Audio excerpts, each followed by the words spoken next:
utilizar a nivel terapéutico en los casos de la formación de los famosos osteofitos. Los osteofitos son unos piquitos que se forman en las articulaciones por el desgaste del cartílago y que a veces estos duelen más, provocan más dolor, no que duelen más, provocan más dolor en los ligamentos y en todas las estructuras de la articulación en cuestión que el mismo desgaste del, del cartílago. Entonces, la espondilitis anquilosante es un padecimiento similar. Podemos ayudarles mucho con el magnesio porque estas estructuras que se forman, estos osteofitos que se forman en la espalda, los podemos ir disolviendo poco a poco con el magnesio. Acuérdense que el magnesio tiende a disolver calcio de desecho. Que este calcio no es que en el caso de las articulaciones y de los huesos no es que sea propiamente de desecho, sino como está sobreestimulada la superficie del hueso, entonces se empieza a traer calcio. Esto funciona como cuando hay una fractura. Cuando hay una fractura, el roce del hueso al romperse hace que se forme el callo óseo. Esto es un mecanismo similar. Lo que pasa es que el organismo no entiende mucho de por qué está uno así, y entonces se empieza a traer calcio y a formar estos osteofitos. Es bien importante que nosotros tratemos estas espondilitis y estas cuestiones con un apoyo nutricional. A lo mejor ustedes manejan alguna otra terapia con éxito respecto a este tratamiento, a esta enfermedad, pero es importante que ustedes la combinen o la complementen con la nutrición automolecular. Ahí los resultados se van a ver mucho más que interesante, les podría decir yo, ¿no? Ay, Dios, ya me perdí, ya hice mi cambiadero, espérenme tantito. Ahorita regreso a donde estábamos, quién sabe qué hice aquí con la computadora. Ok, la miastenia gravis o grave es una debilidad de los músculos voluntarios. Los músculos voluntarios son los que movemos a nuestro antojo. El músculo voluntario generalmente es estriado. ¿Y por qué digo generalmente? Porque hay un músculo que es estriado pero no es voluntario, que es el del corazón. Generalmente toda la musculatura la vamos a tener a nivel consciente. Los ojos tienen 4 pares de músculos para moverlos hacia arriba, hacia abajo. Pero el músculo del corazón sí no tenemos control sobre él. Toda la demás estructura, vamos a hablar del tubo digestivo, ciertas glándulas y todo, manejan un recubrimiento de músculo liso, que ese no está bajo nuestro control, pertenece al sistema nervioso involuntario. Esta miastenia gravis es un trastorno de los músculos y entonces la gente pierde el control sobre dichos músculos. Está asociado a una enfermedad también del sistema inmunológico, en donde hay una destrucción de ciertas fibras musculares en las que no hay una recuperación y empieza a perder tono muscular. Se puede observar como ven en la imagen, también en los ojos, porque les mencionaba yo que en el globo ocular hay varios músculos, que son los rectos del ojo, que son los que se encargan de mover el ojo a nuestro... Cuando empieza a haber falla en la miastenia gravis, algún ojo se vuelve del tipo del estrabismo. Ojo, no confundir con el estrabismo, ¿no? Aparte hay una debilidad generalizada, parece que la persona no tiene fuerza, no puede hacer esfuerzos con los brazos, con las piernas, se le siente el abdomen a nivel muscular, se siente un abdomen a veces tenso, a veces completamente laxo.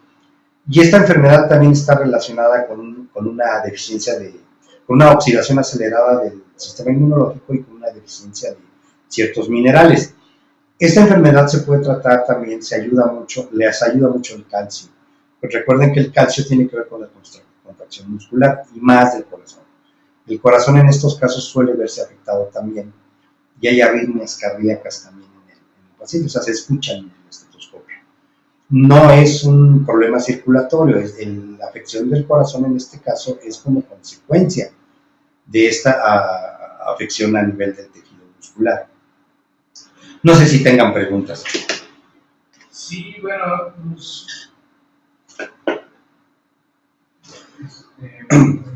dice, bueno, respondieron más del cáncer. Dice Lourdes Martínez, el cáncer es un crecimiento normal del tejido provocada por alteración inmunológica. No nada más alteración inmunológica, la mutación viene más a profundidad. Rosario dice, es una patología. Sí, es una enfermedad, sí, claro, muy bien. María Elizabeth, por mutación del DNA, dio respuesta como cortada. Pero es respuesta que nos dio ella. Sí. Ah, muy bien, sí, es una mutación en el DNA. Y igual María Elizabeth, el cloruro de magnesio es recomendable para disolver calcio del desecho. Sí. Nada más. Todas las preguntas, ¿no? Muy bien. Ok, aquí tenemos una ilustración de la miastenia gravis. En la parte del sistema nervioso, como les decía yo, es una enfermedad autoinmune porque las células de nuestro sistema inmunológico empiezan a dañar la conexión neuromuscular. Y entonces, al destruirse esa conexión, el músculo no puede ser contraído ni relajado en el momento que se requiere. Las enfermedades autoinmunes que conocemos, entre otras, también está la esclerosis múltiple, que es muy agresiva con los pacientes, incluso los llega a dejar postrados. ¿Cómo podríamos corregir una enfermedad autoinmune? ¿Qué creemos que funciona dentro del sistema inmunológico para que se dé una enfermedad autoinmune? Ahí pregunta, muchachos. ¿Qué opinan ustedes? ¿Qué es lo que está mal en el sistema inmunológico? Dice Rosario González. Dice Rosario González. Mucho de lo... A ver.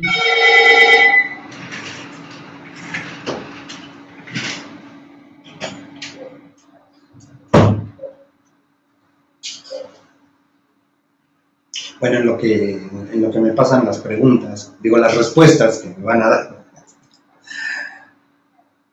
Tenemos aquí un asunto muy interesante. En cuanto al sistema inmunológico, vamos a retomar el tema.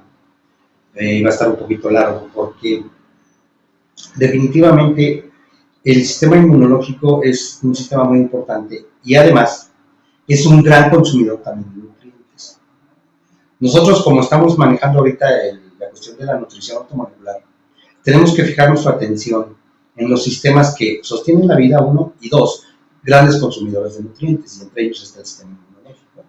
Consume una cantidad de nutrientes bastante importante. ¿Por qué? Tenemos, por ejemplo, la inmunidad física, que son los vellos, el cabello, pero tenemos la inmunidad química, que tiene que ver con la alcalinidad y la acidez de la piel, por ejemplo. Esta está dada por nuestro sudor, que cuando varía o por una mala nutrición, que puede variar por eso, es cuando nos invaden fácilmente hongos y una serie de ácaros y una serie de parásitos y de enfermedades.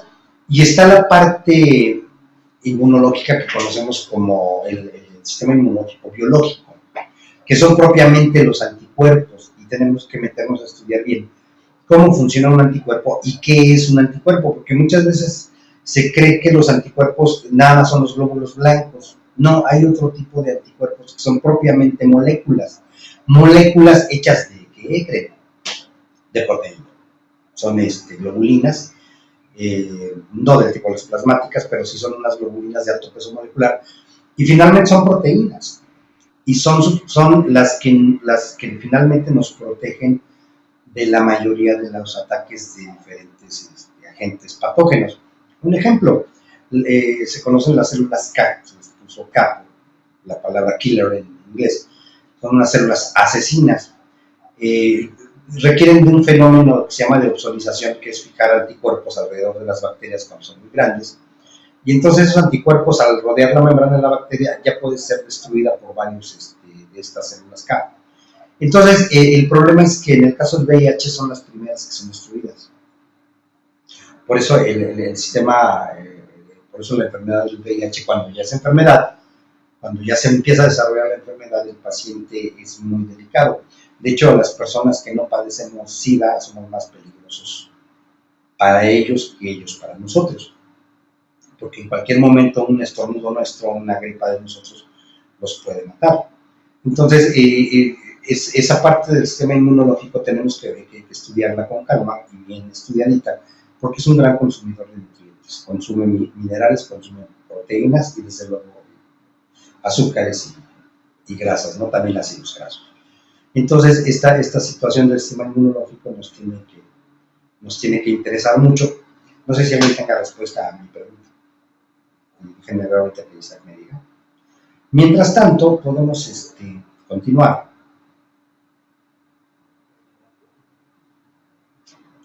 Bueno, aquí sí me voy a entretener un poquito porque hay varias cosas que mencionar en cuanto a la artritis reumatoide.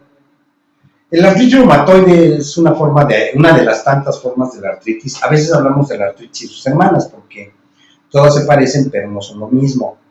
Ojo. Una cosa es una artritis degenerativa y otra una artritis reumatoide. Afortunadamente, a nivel nutricional, se tratan igual todas. ¿Por qué? Bueno, algo muy sencillo. La artritis reumatoide es una artritis que se debe a un padecimiento de tipo infeccioso que se tiene por una bacteria y que como consecuencia hay un daño en las articulaciones. Y ahí hay un factor reumatoide que se toma en el laboratorio y todo esto para poder diferenciar este tipo de artritis. Pero la artritis en sí la debemos considerar como una inflamación de las articulaciones, ya que dichas articulaciones pueden verse afectadas por varias causas. Primero, el caso de esta artritis reumatoide que hablamos de esta bacteria beta-hemolítica. La otra es una artritis degenerativa. Esta artritis degenerativa es la que se da en la mayoría de los casos en personas de la tercera edad. Está una artritis autoinmune. Esta artritis es muy interesante porque no la tomamos en cuenta y créanme que hay bastantes casos por allí. Y esto se da por el mismo proceso de las enfermedades autoinmunes. Nuestro sistema inmunológico se equivoca y empieza a destruir parte de la articulación, porque dentro del líquido sinovial, la parte de este ácido hialurónico, hay también glóbulos blancos. Entonces, estos glóbulos blancos se equivocan y empiezan a destruir la articulación.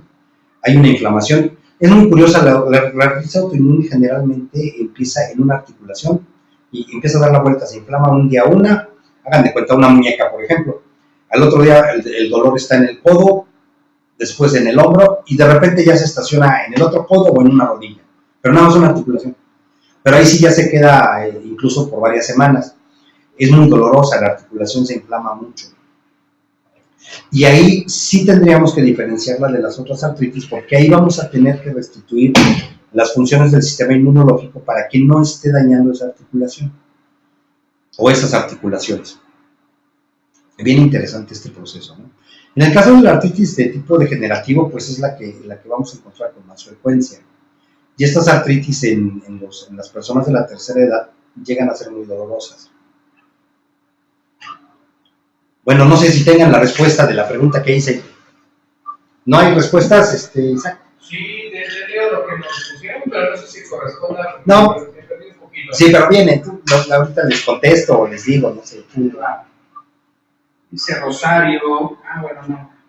Dice, sí, es una enfermedad que se está relacionando con la reacción del propio sistema inmunitario que ataca las células del propio organismo. Muy bien, sí.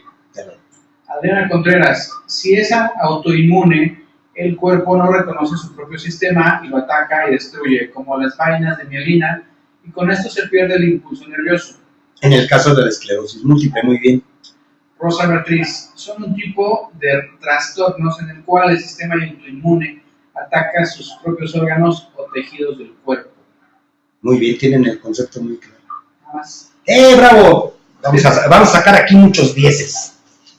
Muchos dieces aquí en hacer. Bueno, considerando esto, y qué bueno que entendemos el proceso de las enfermedades autoinmunes, porque entonces no vamos a tratar nada más el dolor, el síntoma. Ahora, yo no sé en la experiencia de cada quien, pero créanme, si tienen que apoyar mucho al paciente para que regrese a un trabajo cuando tienen problema de este tipo de padecimientos de artritis,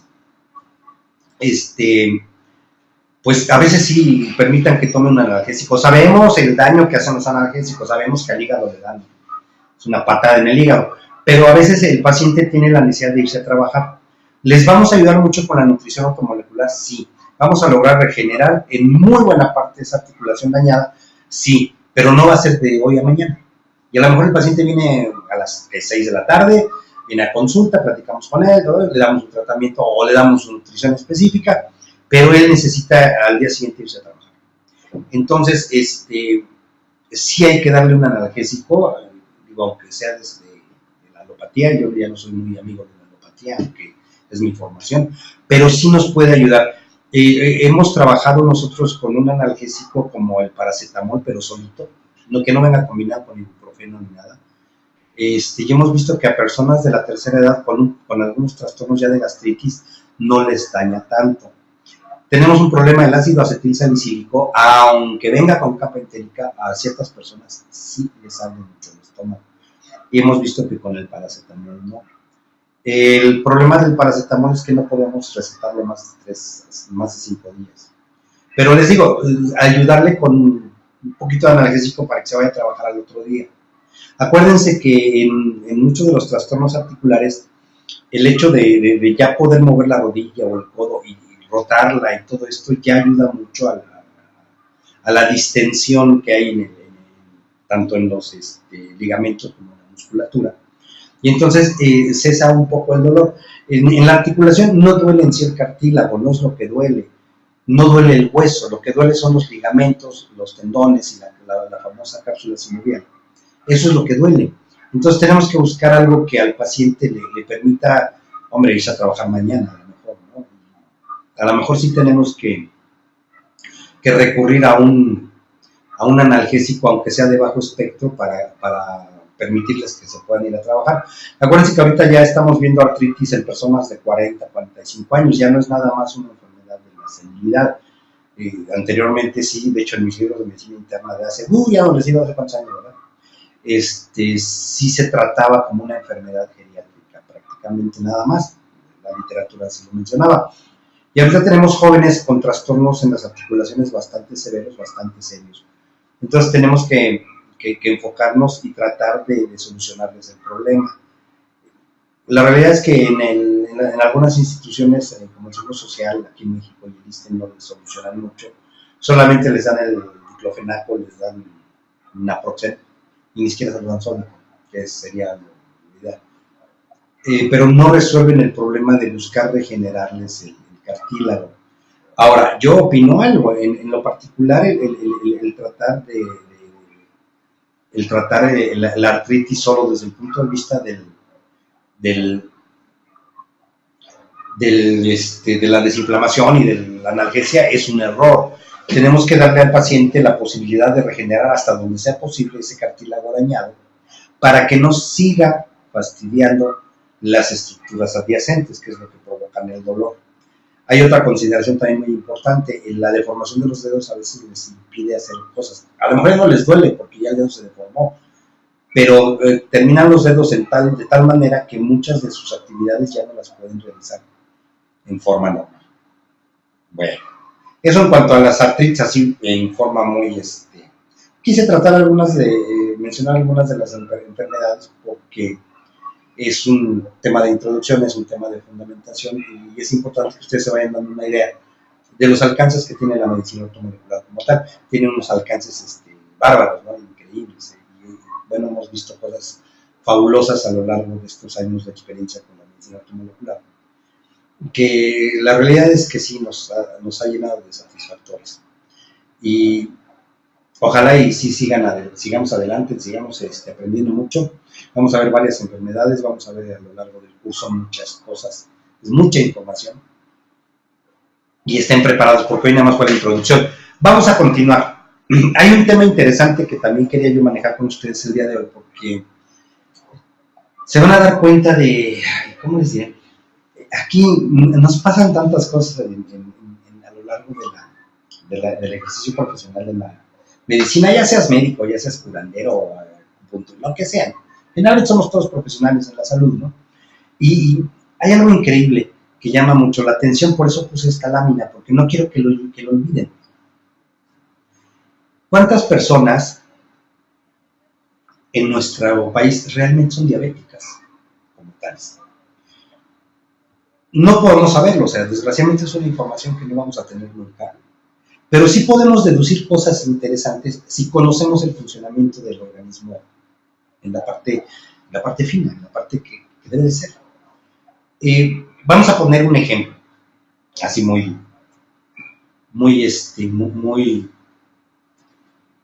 al azar, ¿no? Vamos a pensar que tenemos una persona de 30 y tantos años, es joven, por lo menos bastante más que yo.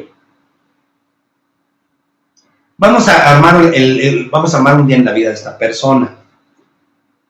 Esta persona se levanta en la mañana, pero se le hizo tarde. ¿A quién no se les hace tarde el día? ¿Y qué es lo que hace? Pues ya no se toma un café negro y se va al trabajo. No desayuna. Eso a veces lo digo medio en serio, medio en broma, ¿no? Pero nuestro organismo a veces es un poco tonto porque no sabe de civilización, de coches, de eso, no sabe.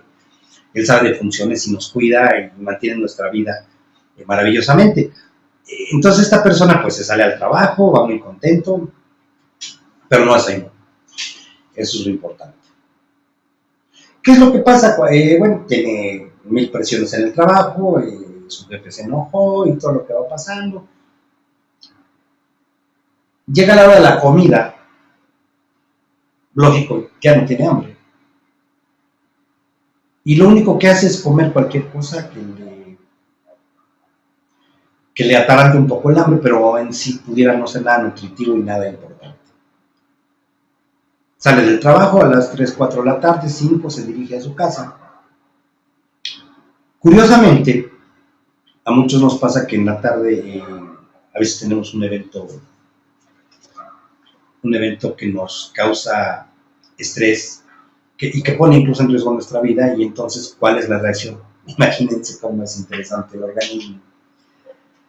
Vamos a suponer que a nuestro amigo del ejemplo, este treintañero, se atraviesa la calle y pues casi lo atropella un microbús. Se pega un susto bárbaro.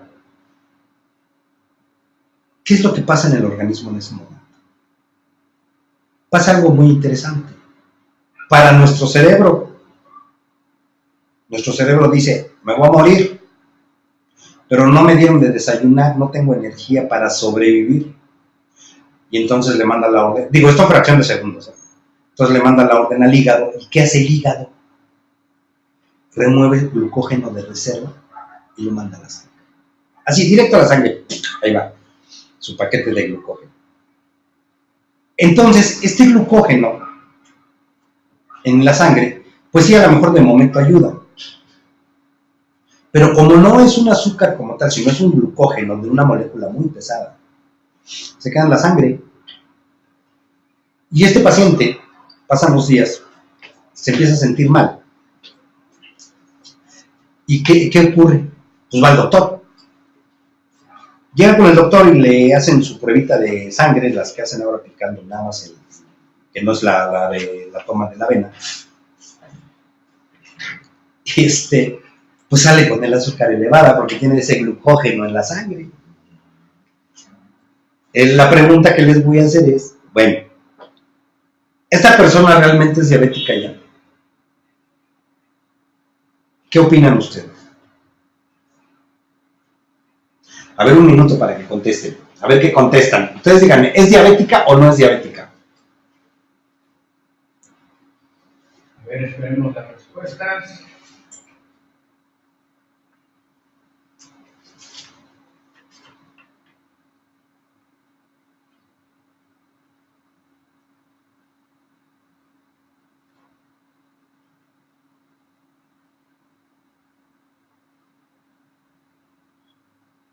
Dice Lourdes Martínez, no es diabética.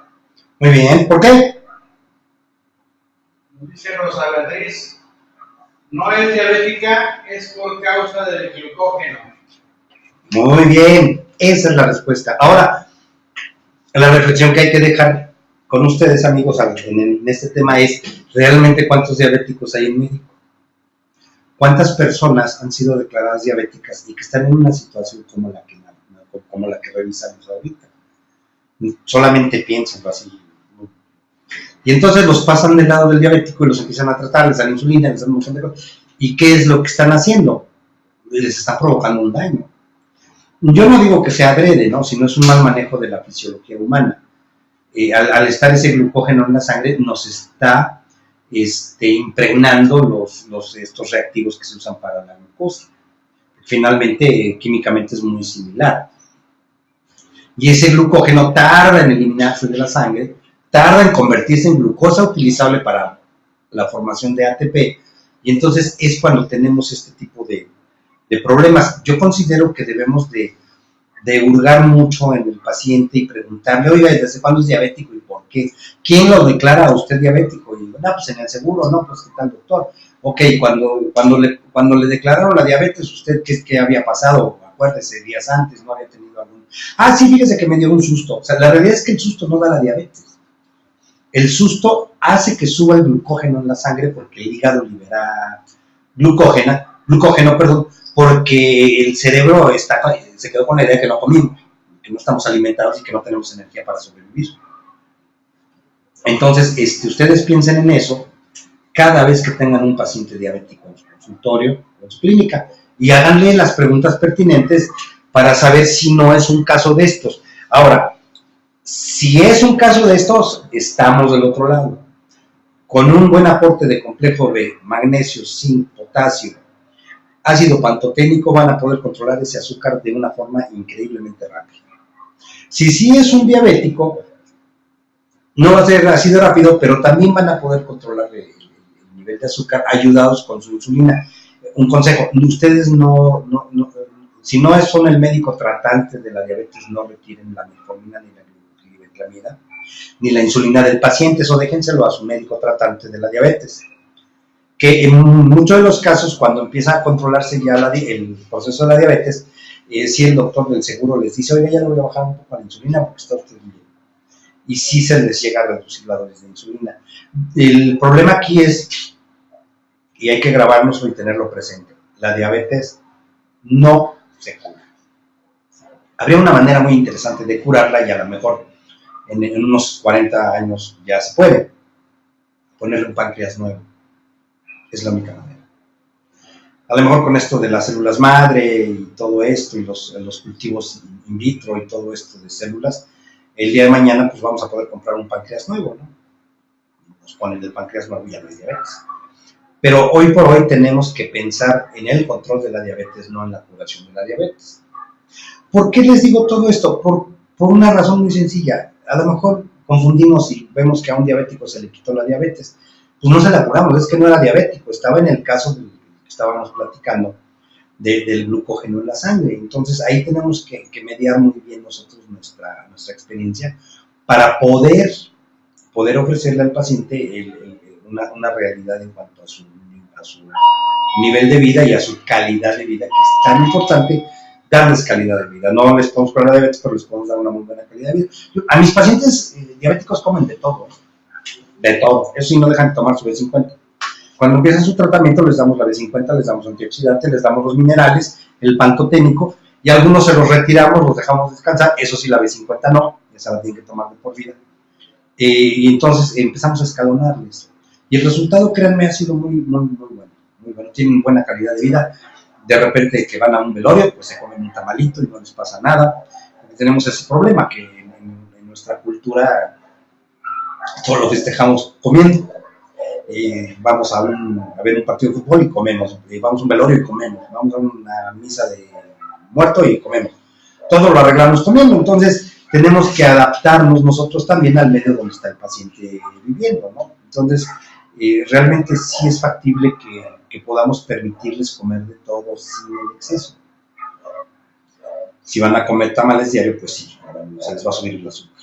Pero si toman un tamal una vez al mes porque fueron a la misa, fueron a tal reunión, no está nada mal, no les va a pasar nada. Si tienen una buena suplementación y tienen su tratamiento a base de la insulina, y van a tener una muy buena calidad de vida, porque gracias al complejo B, a la B50, no se van a sentir débiles. Van a tener energía para poder estar funcionando. ¿Alguna pregunta? Voy a ver. respuestas a la anterior, dice Adriana Contreras, no es diabética ni lo que llaman prediabética, solo es un reflejo del estrés. Perfecto, muy buena respuesta, ¿eh? Dice Rosario González, que es agotamiento de suprarrenales. Bueno, el agotamiento de suprarrenales es precisamente por la falta, por los estragos de una nutrición inadecuada. Las suprarrenales dejan de secretar estas hormonas de las que hablábamos, el cortisol, la testosterona en el hombre, la progesterona en la mujer y la famosa adrenalina y noradrenalina. Las suprarrenales, si tiene usted un paciente con problemas suprarrenales, créame, le recomiendo el ácido pantoténico en dosis de 1 gramo a 1,5 gramos diario y va a ver cómo se le recupera. En verdad, así. El ácido pantoténico es una maravilla. Hasta va a dormir mejor el paciente. Rosa Beatriz dice, disiento con la idea de que la diabetes no se cura. Conozco varias personas que sí se han curado con una dieta crudivegana, enzimas, etcétera, y ya están curados desde hace varios años, un nivel actualmente en 0,85. Diagnosticados con diabetes desde chicos. Bueno, ahí estamos hablando de un tipo de diabetes 1. Y en el caso de la diabetes 1 puede ser un poco diferente. Yo al decir que no se cura, estamos hablando de un trastorno en el físico dentro del páncreas. Ahora, realmente es muy difícil que podamos decirle al paciente que lo vamos a curar. Tenemos que ver realmente, nuestro páncreas está diseñado para resistir los embates del azúcar en la cantidad que sea, cuando está bien. Un páncreas sano puede convertir azúcar en ATP, glucosa en ATP, secretar la suficiente insulina, así consumamos un exceso de carbohidratos, pero el hecho es que la persona cuando ya falla el páncreas realmente, sí debemos de darle mucho cuidado, ¿no? Yo cuando hablo de curar es porque pudiera yo decirle a mi paciente que regrese a comer todos los pastelillos que quiera, eso sería curarlo, pero tenemos que seguirlo cuidando. Y el decir curar, sí se los menciono con todo el respeto al mundo, no hay que decirlo tan abiertamente porque las autoridades de COFEPRIS inmediatamente nos empiezan a molestar. Entonces, manejemos la palabra control, más que nada, ¿no? Y pues si ha tenido esos casos, adelante, y hay que seguir con esas terapias que han ayudado a estas personas con su diabetes. ¿Alguna otra pregunta?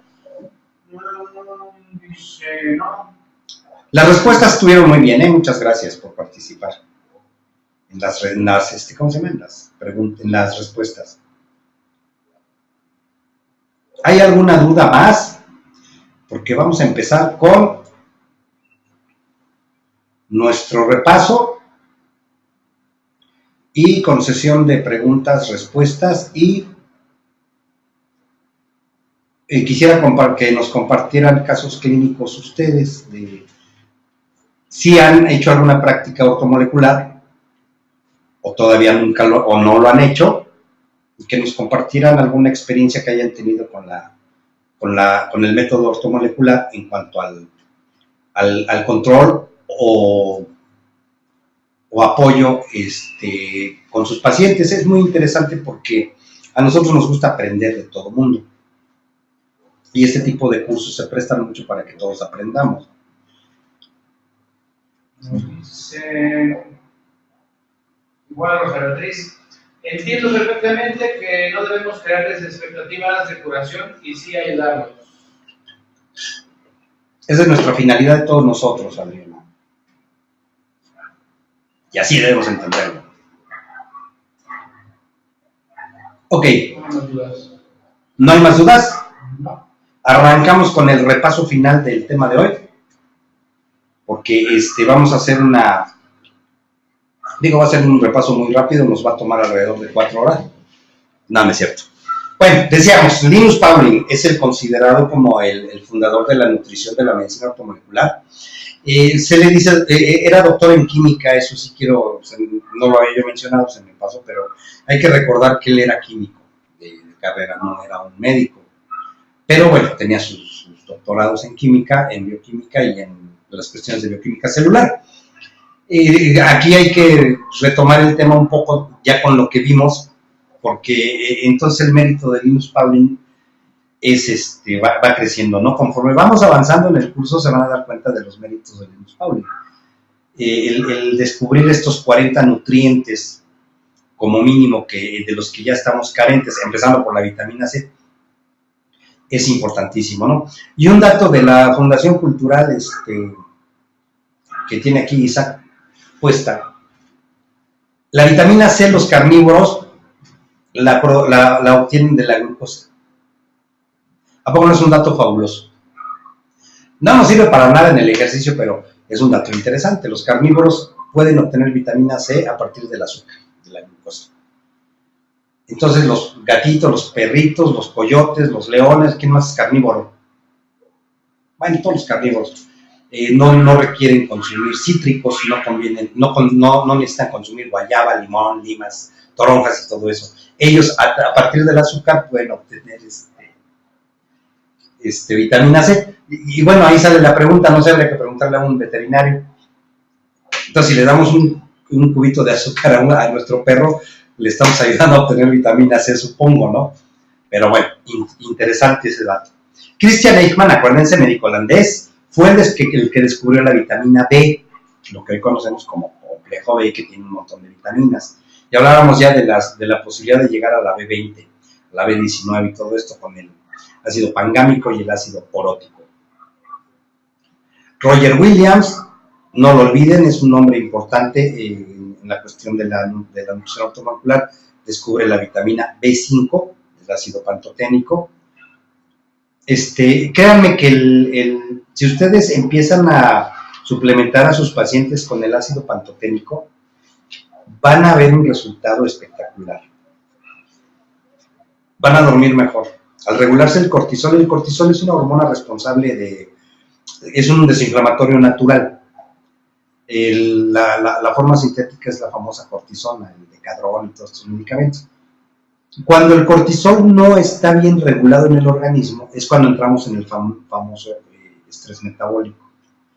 Como el cortisol está irregular, el organismo piensa que estamos inflamando. Y entonces todas las funciones empiezan a alterarse. Empieza a haber formaciones radicales libres por todos lados y empezamos a oxidar sustancias nutritivas y sustancias en la sangre. Entonces, hagan la prueba. Es más, si están sanos, a ustedes mismos, tómense su pantoténico de 2 tabletas diarias y van a ver qué diferencia. Y la segunda tableta o cápsula se recomienda antes de dormir, 1 hora antes de dormir. Van a ver qué rico duerme, en serio. Es una deficiencia muy importante hoy en día en el ser humano. Yo les podría casi asegurar, hay una estadística en Estados Unidos, en el International Society of Molecular Medicine, en donde sí hay estadísticas en algunos países donde hablan de alrededor del 70% de la población con carencias de B5. Y entonces la gente anda histérica, no duerme bien, hay cambios de conducta inclusive. Hagan la prueba, los invito realmente a que hagan esa prueba, que se consuman su pantoténico, ¿no? Decíamos también el doctor Klenner que la vitamina C es una sustancia muy segura, ¿sí? El doctor Pfeiffer hacía la analogía que por cada sustancia, por cada medicamento que consumimos, hay una sustancia natural o una combinación de nutrientes que nos pueden dar el mismo efecto sin dañar al organismo. El doctor Hofer, psiquiatra canadiense, por cierto, fue un pionero en usar vitaminas y esto para curar la esquizofrenia, junto con Linus Pauling. Doctor Hofer apoyó mucho al doctor Pauling en esto, ¿no? Si tienen alguna pregunta, viene de una vez, aprovechemos el repaso. Por eso les hago este repaso rápido por si tienen alguna duda que se les haya pasado durante el momento que veíamos la imagen. Ahorita que la tienen, a lo mejor podemos aprovechar. ¿Se acuerdan ustedes de algo y hacen la pregunta? Aquí nadie se debe de ir con dudas. Esa es la idea, ¿no? Los mitos de las vitaminas, pues ya vimos, no son peligrosas. Otro mito, nadie es deficiente en nutrientes esenciales. ¿Cómo no? Sí somos deficientes. Y en muchos, vamos a ir viendo sustancias en las que vamos a encontrar esto, ¿no? Las vitaminas engordan, pues tampoco, bueno, ellas no engordan las personas. Es un mito, el fundamento es que su estructura química no es de un carbohidrato ni de una grasa. Entonces, las vitaminas en sí no van a provocar que la gente suba de peso. Entonces, las personas así como que les da mucho miedo que les demos vitaminas porque piensan que van a subir mucho de peso, ¿no? Y no es por las vitaminas en sí. Ya hablábamos del desajuste metabólico que tienen, que empieza a regularse, su hambre empieza a funcionar ya más correctamente, pero se comen un gansito y el resultado lo sabemos. Hablábamos de las proteínas que están compuestas por aminoácidos. De veras aquí no había visto, es un pollito en fuga lo que está en la ilustración. Son necesarias, son los ladrillos y el cemento de nuestro cuerpo. Nos dan estructura. Al darnos estructura, son importantísimos, ¿no? Y requerimos, no se les olvide, proteínas de origen animal, proteínas de origen vegetal. A lo mejor la proteína de origen animal finalmente no la consumieron directamente de un animal, se vale, pero sí que tengan esa opción, dado que las necesitamos, ¿no? Es muy importante que no olvidemos eso y tenemos que decírselo a los pacientes. Hablábamos de los carbohidratos. En la próxima sesión vamos a entrar de lleno al ciclo de Krebs, a la fosforilación oxidativa y al ciclo del ácido cítrico. Son las rutas metabólicas para la obtención de energía.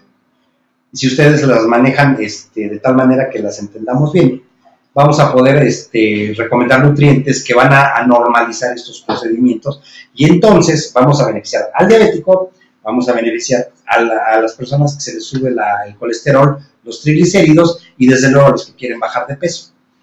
No sé si alguien de ustedes se dedique a bajar de peso a las personas. Eso es algo muy interesante porque con la nutrición ortomolecular el resultado es muy, muy bueno. Si siguen las instrucciones que vamos a aprender aquí para el control de peso, van a ver cómo no hay rebote. Aunque no bajan así muy rápido, no se trata de darles anfetaminas.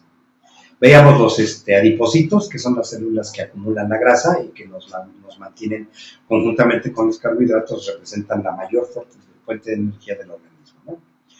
Vitaminas, hacemos énfasis, sustancias químicas no sintetizables por el organismo, no las forma nuestro organismo. Eso es bien importante que incluso se lo digan a sus pacientes.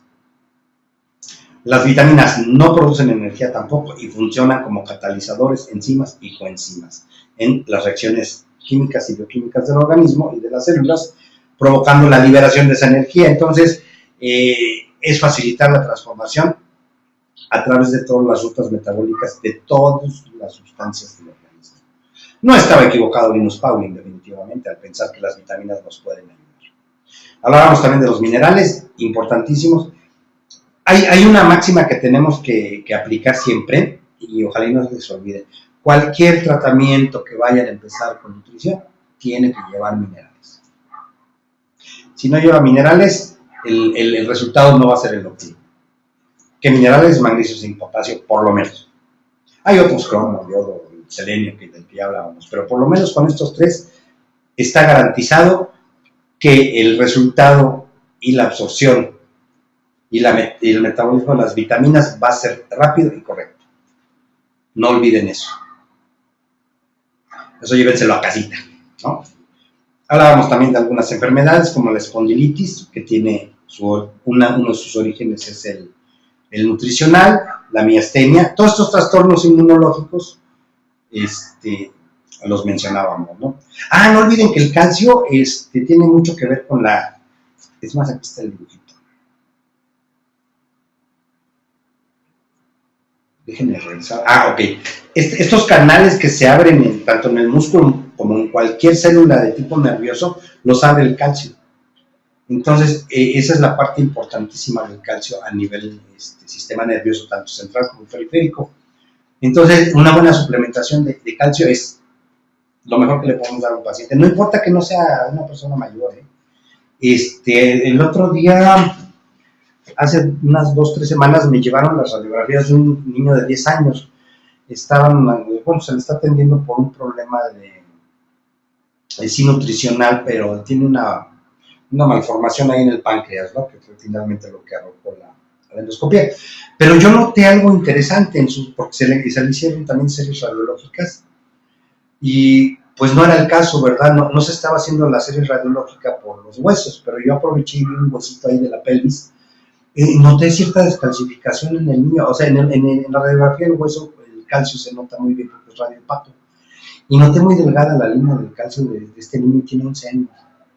Sí me preocupa, entonces ya me empecé a platicar con la mamá, y es un niño un tanto adicto a los refrescos y que consume pocos productos lácteos, que sería una de las fuentes más grandes, más importantes que podría tener. Nunca dejen de lado, cuando estén viendo una radiografía, aprovechar y ver los huesos, porque sí estamos viendo una deficiencia de calcio en jóvenes, es preocupante. Ya no es algo nada más de personas adultas. Yo, por ejemplo, pudiera estar un poco deficiente por la edad, sería más o menos normal, digamos. Pero ya un niño de 11, 15, 20 años no creo que sea normal que tenga esas líneas de los huesos tan delgadas o tirándole a transparente, ¿no? Es importante que lo chequen para que le mandaran de inmediato una suplementación a esta persona a base de calcio y magnesio. Sin olvidar la vitamina D. Recuerden que la vitamina D promueve la paratormona, que es una hormona de la paratiroides y que es la que prepara los sitios en la vellosidad intestinal para poder ser absorbido el calcio, si no, no se absorbe. Fíjense, hay datos muy curiosos cuando se suplementa el calcio y no se suplementa con magnesio o no se da la vitamina D, les da hasta diarrea a las personas. Ya está una recomendación para los estreñidos, mándenle su calcio sin magnesio y sin vitamina D y los podemos dejar, les podemos ayudar a evacuar.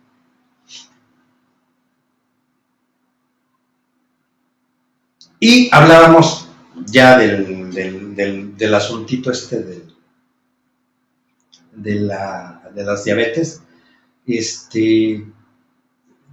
Tengamos mucho cuidado con el diabético porque pudiera ser un falso diabético y lo están tratando, lo están llenando de insulina, lo están llenando de una serie de sustancias, y cuando sí sea un diabético también tengamos el cuidado de darle el apoyo. En los subsecuentes temas vamos a ver la fisiopatología de la diabetes a detalle. Para que entendamos el proceso vamos a hablar de los receptores de insulina, que también estos receptores tienden a fallar y entonces es cuando viene la intolerancia a la insulina de la persona.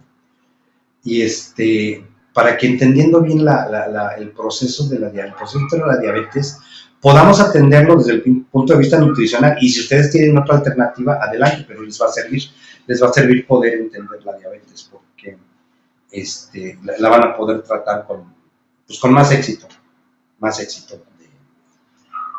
entendiendo la fisiología. Ok, vamos a pasar ahora, ya se me fue, ¿sabes?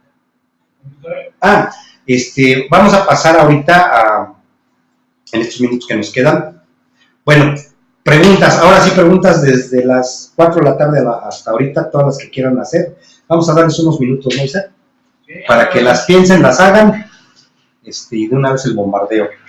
Dice Rosario González, dice, y es que como a qué hora, porque quiero preguntar, bueno, Rosario se refiere a un seminario que vamos a tener el sábado a las 9 de la mañana. Sábado 9 de la mañana, hora México, tenemos este seminario que es Atacando Cáncer. Ojalá puedan participar todos ustedes, están invitados. Dice María Elizabeth, entonces en un caso de blefarospamo, ¿el calcio y el magnesio serían un indicado? Así es. Muy bien, eso. No queremos recetadores, tenemos todos que aprender e ir elaborando nuestros tratamientos en lo individual. Un principio ortomolecular es eso, cada paciente es diferente y lo tenemos que tratar de acuerdo a lo que sabemos de él. Exacto. Mientras no nos mientan, acuérdense que luego nos mienten. Creo que todos tenemos experiencias al respecto. Sí, dice Lourdes Martínez, ¿qué me sugiere para el tratamiento de lipomatosis múltiple? Bueno, en este caso sería muy interesante darle los minerales, el pantoténico, colina, inositol y antioxidantes. Y si se pudiera de una vez la B50. Ok, pues de momento son todas. Vamos a ver si recibimos más. Vamos a dar otro minutito. No tuvimos gente en audio, pero vemos que está Homero Santiago. Él siempre nos saluda. Queremos saludarlo en audio, a ver si puedes abrir tu micrófono. Homero, ¿estás ahí?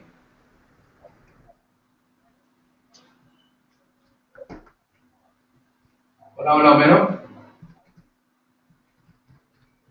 Me parece que su micro ahora sí le falló. Si alguien quiere comentar algo por audio, eso es mucho más, Es más rápido. más rápido. No entendí tu pregunta, Rosario. Te voy a abrir tu audio, a ver si nos puedes ampliar la duda. Rosario. Rosario. Hola, buenas tardes. Sí, Eh, buenas tardes. eh, mm, lo que pasa es que leíste una pregunta de una compañera acerca de una enfermedad, pero no entendí de qué enfermedad. Enseguida de mi comentario de que dijiste de la conferencia, leíste el comentario de otra persona. Ah, a ver, si lo tienes ahí, la blefaro. Blefarospamo. Ese es. Y esa, la pregunta era concretamente que si la trataba con qué? Con calcio y Con magnesio. calcio y magnesio. Blefarospamo. Fijamos. Muchas gracias. Buenas tardes a todos. Buenas tardes. La voy a poner en el chat para que todos la vean. Sí, para que vean cómo se escribe, eso te iba a decir. Blefarospamo. Preguntas. Más dice Homero, saludos y felicidades por esta etapa. Gracias. Pues, me parece que ya tiene la mano levantada, Homero. Vamos a ver. Homero, tienes el micro abierto. Sí, bueno. Sí, ¿Me escuchan? sí, escuchamos, claro. ¿Me escuchan ahí? Sí, Me da mucho gusto. Muy buenas tardes, Buenas tardes. licenciado Isaac. Felicitaciones al doctor Carlos Lemus ay, gracias. por el inicio, por esta etapa que reinician y pues con mucho entusiasmo para participar. El tiempo nos los permita, con mucho gusto. Ya estaremos en contacto, doctor Isaac, por ahí, por algunos productos que requerimos. Y además, pues muy interesante la exposición del doctor Carlos Lemus. Qué bueno que le gustó. Estamos para eso, para servirles. Saludos, Homero, y nos estamos en contacto.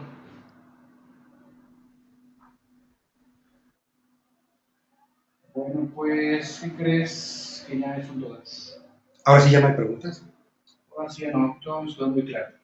Muy bien. Vamos a vernos el otro jueves, ¿no? Ok. Si gustan vamos a pedirles a los participantes que traigan información, la que quieran, de la fuente que ustedes gusten, sobre la controversia de la vitamina C.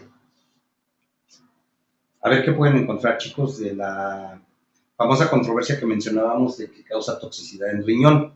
Lo que encuentren es bueno para que lo compartamos todos, ¿sí? No, si ustedes dudan de la fuente, no importa, cítenosla para analizarla y comentarla aquí. Es importante que hagamos estos ejercicios cada que podamos, porque se crea una controversia muy fuerte cuando alguna publicación de cierto prestigio, como fue el Scientific American, publica pues tamañas mentiras, la verdad. Entonces, toda la información que encuentren ustedes para que nos la compartan, la vamos a votar. De hecho, uno de los temas de la próxima sesión son vitamina por vitamina. Nos vamos a ir a funciones y nos vamos a ir a fuentes naturales, y yo creo que ya empezamos a tocarles dosis de suplementación, ¿no? De una vez, dosis moleculares de cada vitamina, para que ya vayan ustedes aplicando en el ejercicio de su trabajo algunos criterios ortomoleculares y vayan viendo el resultado. Va a ser muy bueno. Entonces les encargo eso. Ahora sí que es tarea. Tarea para el jueves. Tarea para el jueves. No necesitan escribirla ni nada más, coméntenlo, lo comentamos aquí.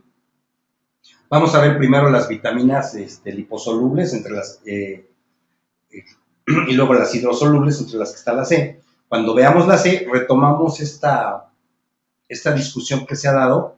Se pueden remitir incluso al año 2011, que fue cuando salieron publicados estos artículos. Y van a encontrar, sí hay información en internet, para que no batallemos mucho. Pero sí me gustaría que lo leyeran, lo comentáramos, nos dieran su opinión respecto a esos artículos que se publicaron en su momento y de lo que se estuvo diciendo de la vitamina C. ¿Por qué nos va a servir?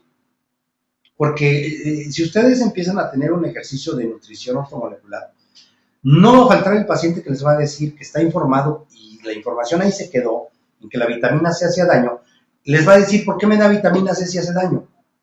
Entonces, es bueno que hagamos este ejercicio para que vayamos, ahora sí que desmanejando la hebra para poder entrar en razón y poder tener los argumentos para el paciente y decirle, mira, es que esto estuvo mal y fue por esto y por esto. En razón de que lo podamos compartir, nos va a dar ese elemento interesante. Y pues un dato interesante que también tenemos que mencionar es el hecho de que el libro que publicó Linus Pauling en 1968, que se llamó La vitamina C y el resfriado común, fue el que lo alejó de la comunidad científica. Y si vamos a decirlo, ustedes en internet pueden buscar información y van a encontrar algunas páginas donde tratan a Linus Pauling como charlatán. Esto para que no se me asusten, ni mucho menos, ¿no?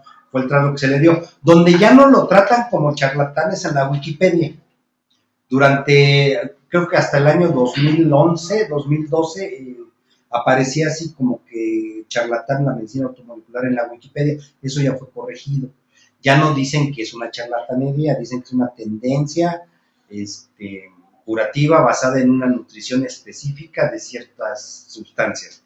Y no dan más datos, está bastante escueto eso. Entonces, van a encontrar fuentes así, fuentes a favor y fuentes en contra, como en todo, ¿no? Incluso pueden también revisar algunas de las publicaciones de Héctor Solórzano en internet para que vayan enriqueciendo los temas. Y pues espero verlos el próximo jueves. Si no ocurre nada,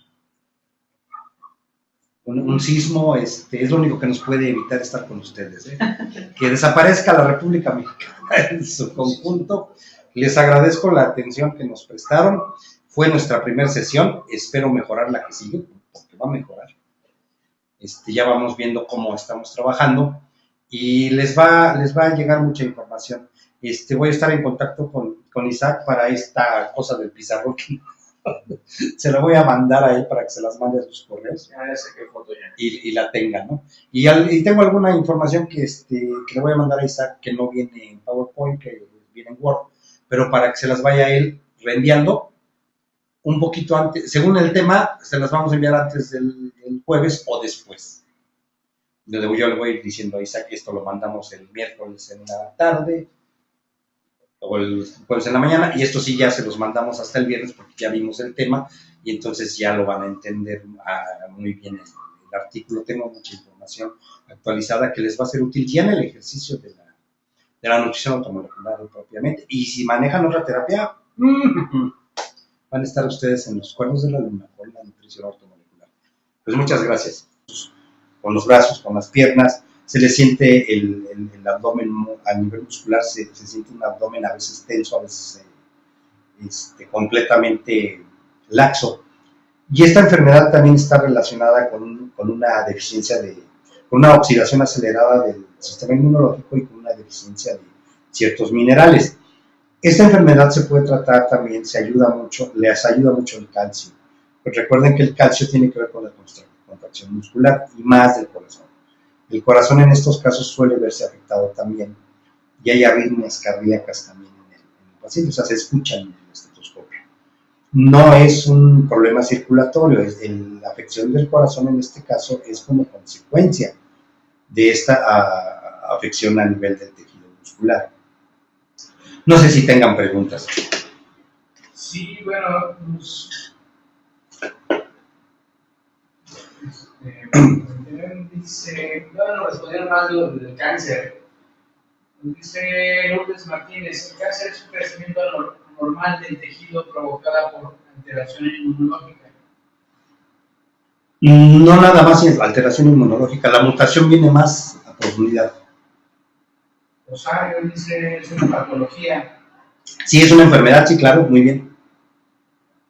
María Elizabeth, por mutación del DNA, respuesta como cortada. Pero es respuesta que nos dio ella. Sí. Muy bien, sí, es una mutación en el DNA. Y igual María Elizabeth, El cloruro de magnesio es recomendable para disolver calcio del desecho. Sí, Nada más. es un gran consumidor también de nutrientes. Nosotros, como estamos manejando ahorita la cuestión de la nutrición automolecular, tenemos que fijar nuestra atención en los sistemas que sostienen la vida, uno, y dos, grandes consumidores de nutrientes, y entre ellos está el sistema inmunológico. Consume una cantidad de nutrientes bastante importante. ¿Por qué? Tenemos, por ejemplo, la inmunidad física, que son los vellos, el cabello, pero tenemos la inmunidad química, que tiene que ver con la alcalinidad y la acidez de la piel, por ejemplo. Esta está dada por nuestro sudor, que cuando varía o por una mala nutrición, que puede variar por eso, es cuando nos invaden fácilmente hongos y una serie de ácaros y una serie de parásitos y de enfermedades. Y está la parte inmunológica que conocemos como el sistema inmunológico biológico, que son propiamente los anticuerpos, y tenemos que meternos a estudiar bien cómo funciona un anticuerpo y qué es un anticuerpo, porque muchas veces se cree que los anticuerpos nada más son los glóbulos blancos. No, hay otro tipo de anticuerpos que son propiamente moléculas hechas de, ¿qué creen? De proteína. Son globulinas, no del tipo las plasmáticas, pero sí son unas globulinas de alto peso molecular, y finalmente son proteínas, y son las que finalmente nos protegen de la mayoría de los ataques de diferentes agentes patógenos. Un ejemplo, se conocen las células CAP, se les puso CAP, la palabra killer en inglés, son unas células asesinas. Requieren de un fenómeno que se llama de opsonización, que es fijar anticuerpos alrededor de las bacterias cuando son muy grandes. Muy bien. Ok, aquí tenemos una ilustración de la miastenia gravis. En la parte del sistema nervioso. Como eso les decía yo, es una enfermedad autoinmune porque las células de nuestro sistema inmunológico empiezan a dañar la conexión neuromuscular. Y entonces, al destruirse esa conexión, el músculo no puede ser contraído ni relajado en el momento que se requiere. Las enfermedades autoinmunes que conocemos, entre otras, también está la esclerosis múltiple, que es muy agresiva con los pacientes, incluso los llega a dejar postrados. ¿Cómo podríamos corregir una enfermedad autoinmune? ¿Qué creemos que funciona dentro del sistema inmunológico para que se dé una enfermedad autoinmune? Ahí es pregunta, muchachos. ¿Qué opinan ustedes? ¿Qué es lo que está mal en el sistema inmunológico? Dice Rosel González, mucho de lo... A ver,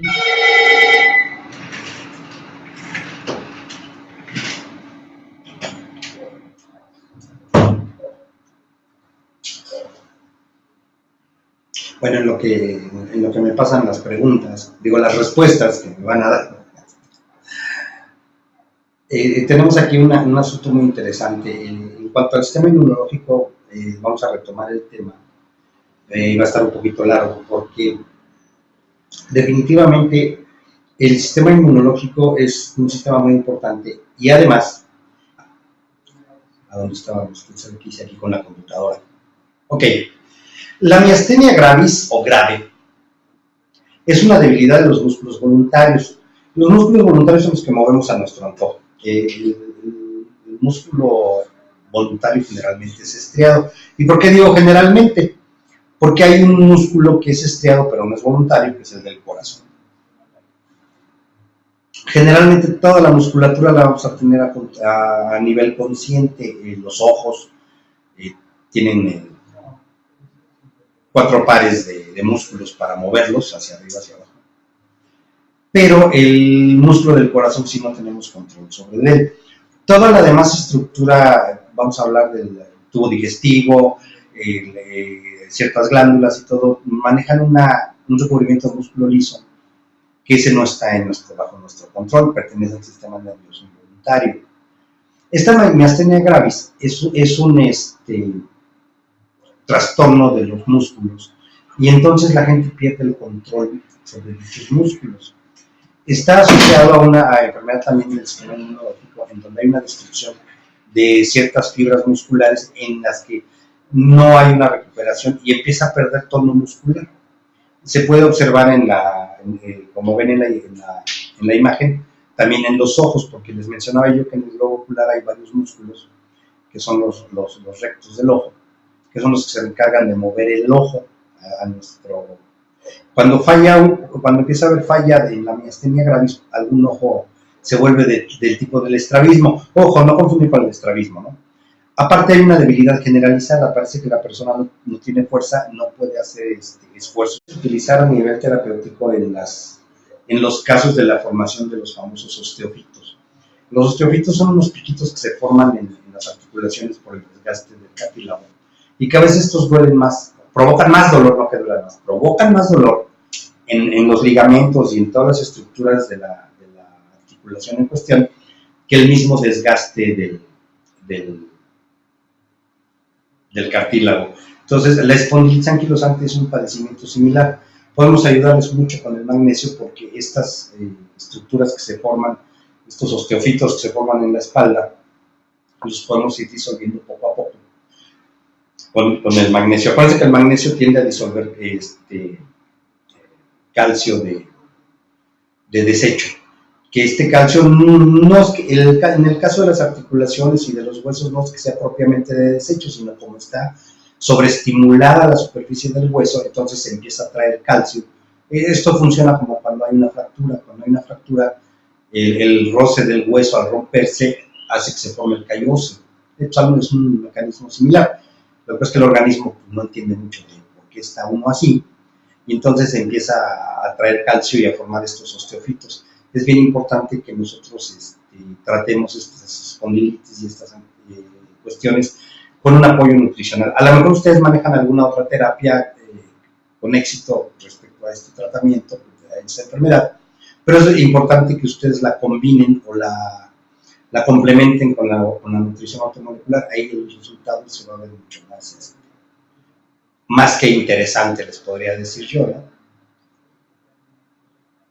Ay, Dios, ya me perdí, ya hice un cambiadero, espérame tantito, te regreso a la...